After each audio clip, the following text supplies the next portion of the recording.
여러분 안녕하십니까? 황터바에 오신 것 환영합니다. 오늘 창세기 마지막 방송인데요. 방송을 시작하도록 하겠습니다. 52번째 시리즈 4번째 시간이기도 합니다. 방송을 시작하는데 마음이 좀 무겁네요. 중국 우한에서 시작한 우한 폐렴이 전 세계로 이제 퍼져나가고 있지 않습니까? 아직은 그 백신도 없고 치료제도 없고 그래서 컨트롤이 안 되는 상황이어서 이제 걱정이 좀 큽니다. 그래서 이겨낼 수 있는 힘을 하나님이 주시기를 기도하는 마음으로 방송을 시작합니다. 단지 이제 기도하면서 생각하는 것은 일종의 천재인데요. 이 천재에 인재가 더해지지 않기를 바라는 마음이 간절합니다. 뭐 이제 학자들마다 또 의사분들마다 전망이 각각 다른데요. 하여튼 우리가 용기를 잃지 않고 우한 폐렴과 싸워서 이겨낼 수 있기를 바랍니다. 제가 계속 한국에서 이제 연락들이 오는데 교회들이 예배도 제대로 드리지 못하는 그런 상황인 것 같습니다. 그래서 하나님 하시는 일을 좀 잘 살펴보면서 우리가 이런 상황의 극복을 위해서 기도해야 할 거라고 이제 그렇게 생각합니다. 자, 공부를 시작하도록 방송을 시작하도록 그렇게 할까요? 창세기 44장 특별히 12절에 좀 집중해서 생각을 해보도록 그렇게 하겠습니다. 말씀드린 것처럼 지난 시간에 요셉의 그 형제들을 요셉의 종들이 뒤따라왔죠. 자루를 검사를 합니다. 뭐 은자를 집어넣고 검사를 하니까 은잔이 발견되는 시간 문제죠.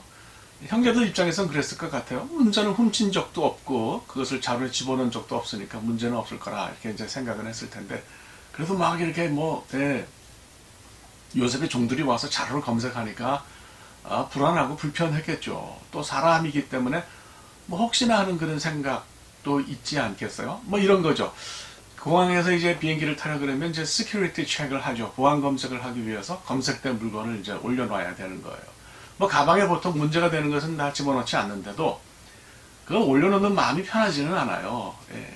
이제 살아보니까 희한하게 도깨비가 장난질 치는 것 같은 일이 인생에 다반사로 생기거든요. 나는 그렇게 안 했는데, 나는 뭐 그런 일이 없는데, 또 뭐 가방에 그런 걸 집어넣지 않았는데, 나도 모르게 그런 것이 들어가 있는 경우가 있다는 얘기예요.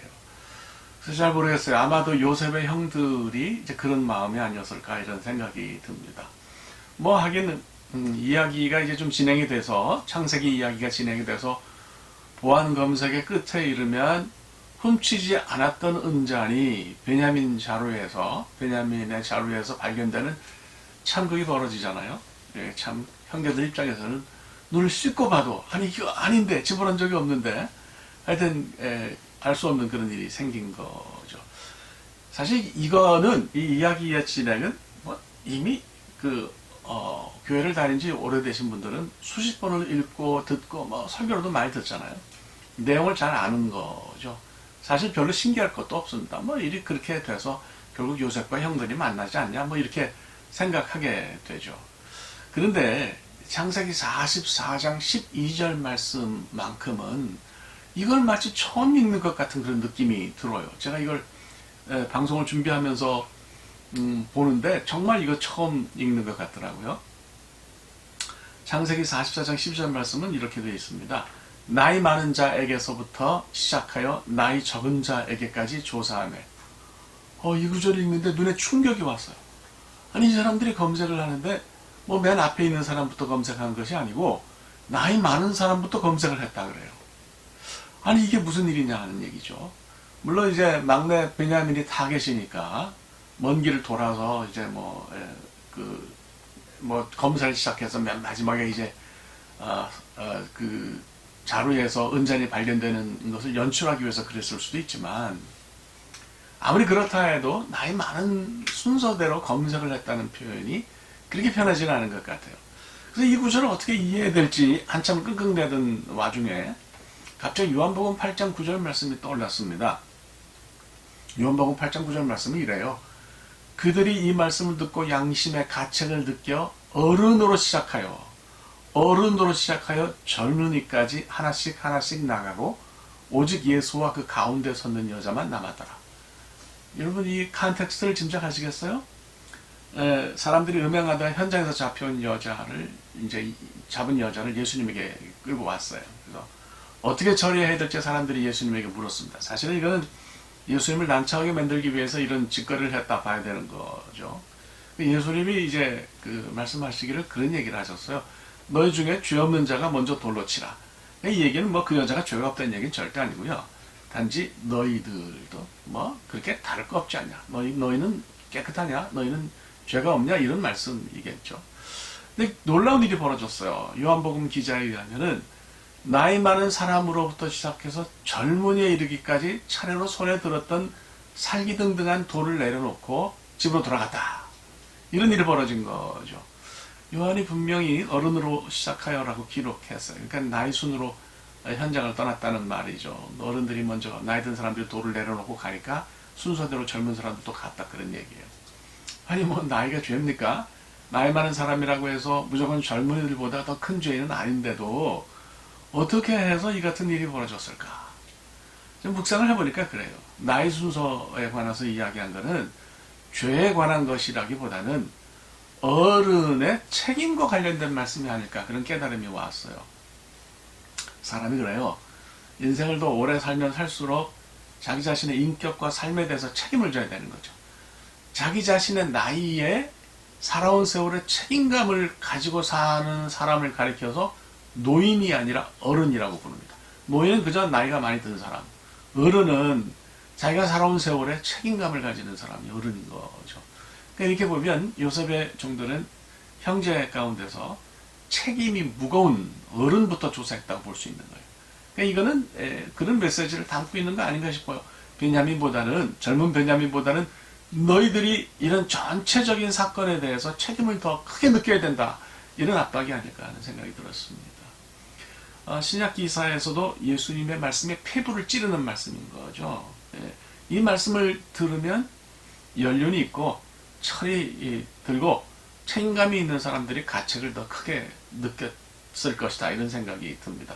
살아온 삶의 세월이 오래되면 뭐 거긴 책임도 그만큼 더 많을 수밖에 없겠다 하는 생각이 들고요.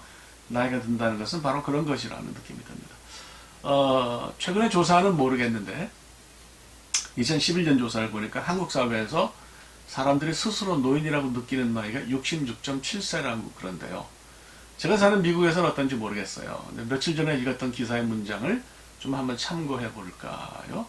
Not too long ago, a study revealed that most people define old age as 68. But a study that came out this week revealed a vastly different take. That old age really doesn't begin until 80.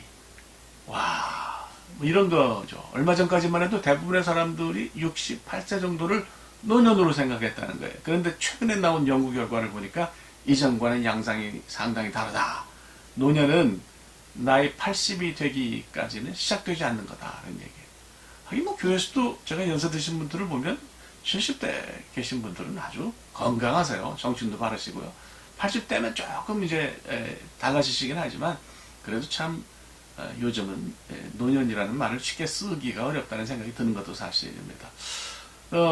뭐 하긴 한국 사회에서도 60 정도는 청춘으로 쳐준다 그러잖아요. 그래서 뭐 경로당인 이런 데 가면 60 정도 되시는 분들은 그냥 뭐 물컵 들고 다녀야 된다 이런 얘기를 들었습니다. 그냥 뭐 동양이든 서양이든 구별이 없는 것 같아요. 예전에는 그저 60 넘으면 노인이라고 그랬는데 수치가 더 위로 올라가는 거죠. 사람들이 오래 사는 거예요. 근데 이제 제 의문이 떠오르는 거죠. 사회가 고령화되면서 노인이 늘어나는데 숫자만큼 어른도 늘어나는지 그건 잘 모르겠어요. 이걸 인식하지 않으면 꼰대라는 소리를 뭐 저도 이제 60이 넘었으니까 들을 수밖에 없는 거죠. GD 그러잖아요. GD는 G드래곤의 약자가 아니라 꼰대의 약자라는 얘기를 듭니다. 그래서 이런 생각을 하지 않고 살았는데 나이 든다는 것이 뭔지 자꾸 생각하게 됩니다. 물리적으로 오래 산다고 해서 어른이 되는 것은 아니고요. 어른은 나이에 걸맞는 인격과 성숙함이 수반될 때 그렇게 불리는 거다 싶습니다. 그래서 뭐 오늘도 나이에 걸맞는 어떤 그런 인격을 가지고 거리에 나서야 될 텐데 고민이 많습니다. 하여튼 뭐 이렇게 마감하기로 하고요. 창세기 이렇게 방송을 끝내도록 하겠습니다. 감사합니다. 이번 주는 이제 이 방송 한 번으로 쉬고요. 다음 주 월요일에 마테오 복음을 가지고 여러분을 찾아뵙도록 하겠습니다. 지금까지 창세기를 시청해 주신 여러분 대단히 감사합니다. 고맙습니다.